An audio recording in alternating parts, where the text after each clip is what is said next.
were for trade union activities, which is therefore illegal, and for speaking out in the public interest about cuts to services, which also is illegal to dismiss somebody for that.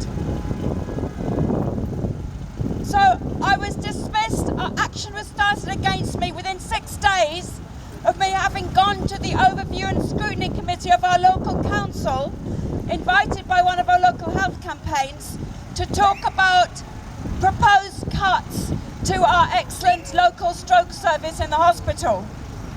And the allegations against me related to my trade union activities.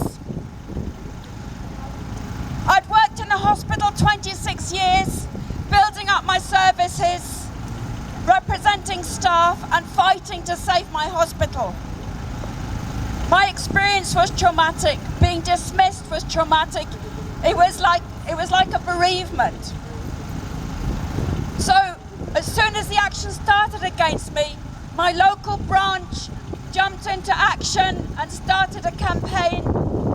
The local health campaigns joined in, and all the health campaigns in East London and Lewisham Hospital have been fantastic support, and other trade unionists, because people saw clearly this was an attack on our right to organise as trade unionists, and also an attack on the right of the community to hear what health staff say about what's happening in the hospital, and an attack on the right of health staff to have a voice on the shape of our services and the future of our services, i.e. an attack on the right to speak out.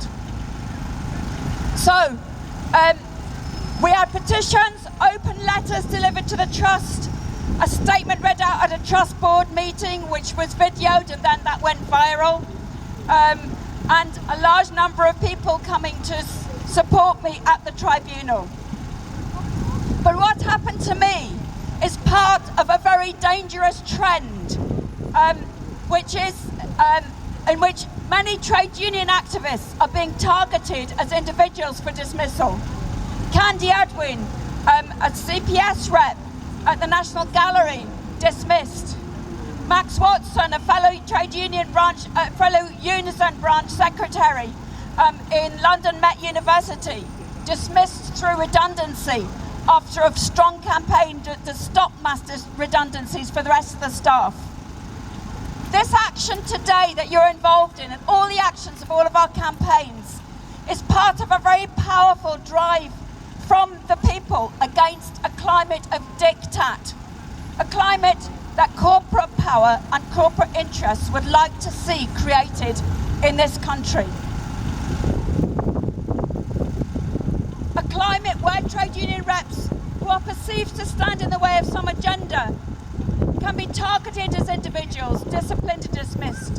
Where people of strong social and professional conscience have had their careers, who are whistleblowers, who spoke out about concerns, have had their careers, their livelihoods, and even tragically their own lives destroyed to keep them quiet and to intimidate others from speaking out.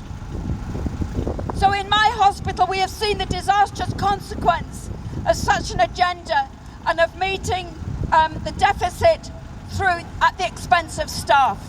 In 2013, at the time I was being dismissed, in the name of financial turnaround, the whole workforce was being destabilised, in particular the nurses. So the junior sisters and the specialist nurses and the junior matrons were all having to reapply for their jobs and being down-banded. Large numbers of them were down-banded, large numbers of jobs were cut.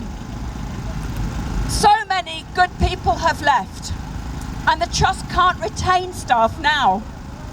A hospital is a community, and ours is one that has been traumatised.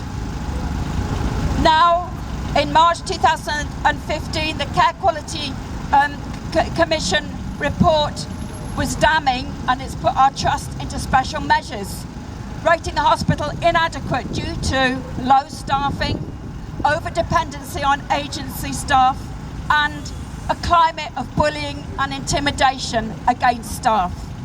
The blame was laid at the foot of the leadership of the Trust, and the down banding exercise, not the frontline staff. So since I've returned, the warmth with which I've been greeted by so many different staff has made me realise how many people were following one case, my case, and the significance it has to them when you actually fight and take a stand and win. People have said to me, what happened to me represented everything bad that happened to all of them, and the fact that I stuck it out and fought it out and won, showing that they are not all powerful and we can win, and that it is worth speaking out. So now in my hospital and trust, we are trying to rebuild our workforce, rebuild our staffing, regain confidence to speak out. And I just want to say something which I think is very important, which is that if you have a climate of bullying and intimidation that is incompatible with safe and good healthcare, you need to be able to speak out, whether you're in a ward meeting or whether you're in a public meeting like this or speaking to a scrutiny committee. You need to tell it as it is and get issues addressed. And fear and intimidation has no place in our service. And from my experience, the way to deal with that is to refuse to be intimidated, to take a stand and to fight.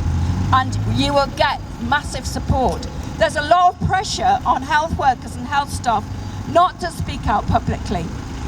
There's a great fear that they will join with the community, precisely because we've seen with Lewisham, we've seen with our Safe Whips Across Hospital campaign, we've seen the campaign for me, and across the country, that when health staff and the community join together, that is an indomitable force.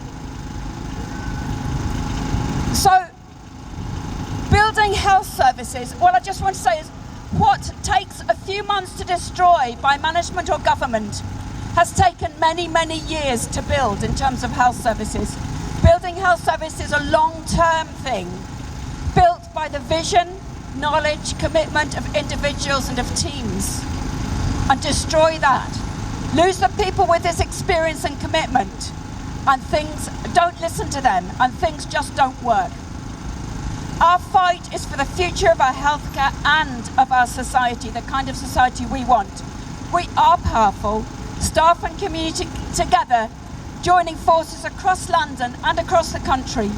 We can block the bulldozers, we can stop the destroyers, we can change the direction in which our society is being driven.